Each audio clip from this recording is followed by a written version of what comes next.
that were killed? Amy, a small group of us came to the main gate of Fort Benning at the beginning of 1990. It was right after the massacre of 6 Jesuits in El Salvador, well-known Catholic priests walking with the poor there in their struggle, along with their 2 women co-workers. We were pumping a lot of money into El Salvador, about $1 million a day at this time, into their military. A U.S. congressional task force went to investigate the massacre of the 2 women and the 6 Jesuits, came back reporting that those responsible were trained at the U.S. Army School of the Americas at Fort Benning. That's when I went down, set up camp. I continued to live since 1990 in a small apartment right outside of the main gate of Fort Benning. Was joined by some friends, Charlie Lickey, Kathy Kelly, and a few others. And that began our movement. We started to do research, and it didn't take long for us to discover that in our backyard there was a school of assassins, a school that trains terrorists, really, in Latin America, all paid for, millions of dollars being pumped into this school today. Is all coming from our tax money, millions of dollars. And we want that money to go into, projects for the poor, for the elderly, for healthcare, right here in our own communities. Our movement has grown from 10 in the early days. Every November we gather at the main gate for our vigil to call for the closing of the school, to express our solidarity with the people of Latin America. I'm happy to report that this last November, about 20,000 gathered. Students, veterans, lots of nuns, parents come with their children, and we welcome people to be with us in November to get more information, of course, about the issue in our upcoming vigil in November. I ask our viewers to simply go to soaw.org. One other thing, I just want every morning I get up, I open my blinds, I look right across the street, there's Fort Benning. 2 chain link fences with these signs. I carry this around with me that says, no trespassing. And beyond these signs, and the razor wire that reminds me of some of the prisons that we have been sent to, those who protest the school. There is the School of the Americas, called now WINSEC. They say they're teaching democracy there. Well, we say you do not teach democracy behind the barrel of a gun. You cannot teach democracy behind a sign that says no trespassing. And this is our problem. This is not a school for democracy. There's no transparency here. And we're calling really on President Obama and more people now to really look at this school for what it is. It is a school of torture. It is a school for dictators. It is, most of all, a school of coups. Father Bourgeois, I would like to bring in our third guest here on this topic, Nikolas Kozloff, author of Revolution, South America, and the Rise of the New Left. Nick, Zelaya was not seen when he first was elected as any kind of a populist or a radical. Could you talk about his trajectory and what happened to him in his time in office, that he has now become sort of the standard bearer of the masses of Honduras? Sure, you're right. I mean, Zelaya is a member of the business elite in Honduras.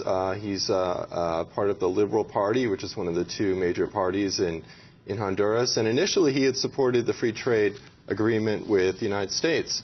But around 2007, 2008, as the region started to shift leftwards in South America, and you had the rise of Daniel Ortega of the Sandinista Party in Nicaragua, and Mauricio Funes in El Salvador, the FMLN,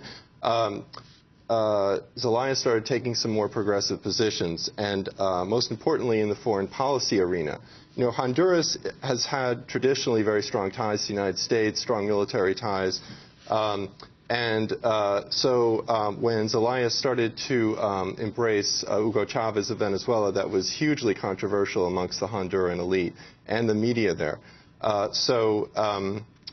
This represented a sea change in Honduran politics. Shortly thereafter, Hugo Chavez inserted himself into the local milieu. He came to Tegucigalpa, and there was a huge rally in support of something called the Bolivarian Bolivarian Alternative of the Americas. It's Chavez's answer to the U.S. imposed free trade agreements in the region. And Zelaya had come out in support of the Bolivarian alternative for the Americas, and so this set him at odds with the United States. And there was a history of friction between the U.S. and Zelaya leading up to the coup. And so I think if you were just reading the reports in the mainstream media, you might get the impression that this coup is just about term limits in Honduras, and it's just a conflict over whether Zelaya will be able to extend his constitutional mandate of 1 4-year term. And my point is that there is an ideological component to this coup. What did the coup plotters do when they came into power? They roughed up the Venezuelan ambassador. They threatened and harassed journalists working for Telesur, which is a satellite news network that's run by Uruguay, Argentina, Cuba, and Venezuela. So there's a definite ideological component to this. And Roberto Micheletti, the new president, had actually opposed many of this foreign policy reorientation that Zelaya had favored in recent years. Didn't he also, Zelaya, take other stands that were diametrically opposed to U.S. policy? For instance, he began coming out questioning whether the drug war was a legitimate war and there should be possible legalization of drugs. And also, didn't he raise the minimum wage substantially in a country where there's a lot of free trade zones and people working in factories for foreign companies? Well, right. I mean, the first salvo against the Honduran elite was his moves to raise the minimum wage by 60%. And you're right. I mean, this is a country where you have these maquiladora assembly plants, and the Honduran elite were, to say the least, displeased by the moves.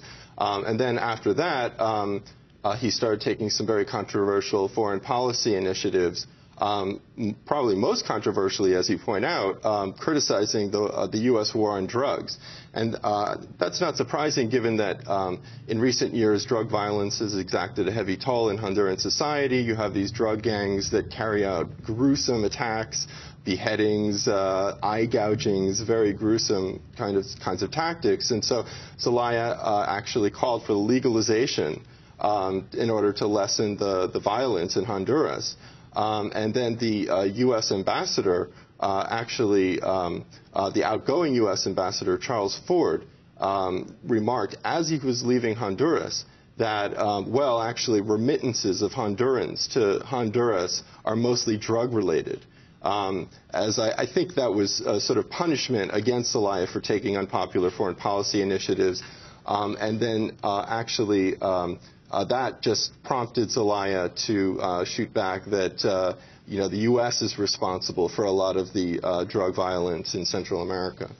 Finally, Nick, the letter that President Zelaya wrote to President Obama. Well, I think it's a very audacious move for the leader of a small Central American nation to write Obama personally. And this was in December of 2008, right after the election, but even prior to the inauguration. Not only did he criticize U.S. foreign policy in this letter, but what I think is really interesting is that he made it public, because he was upset by some of the remarks that the former U.S. ambassador had made. And in his letter, he criticized the interventionist policies of the U.S. ambassador. Well, we're going to leave it there, but certainly continue to follow the developments. Again, President Zelaya ousted in a military coup in Honduras. The leaders of that coup trained at the School of the Americas.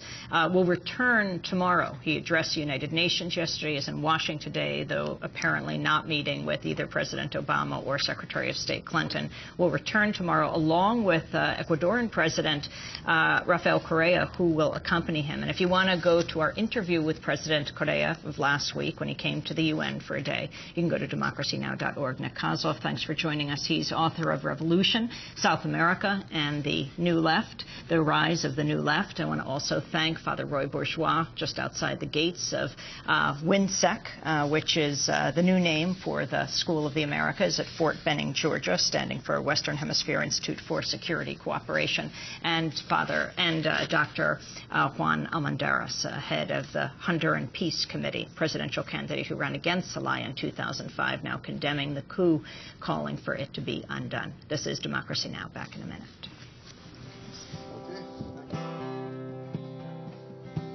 You can load us in your buses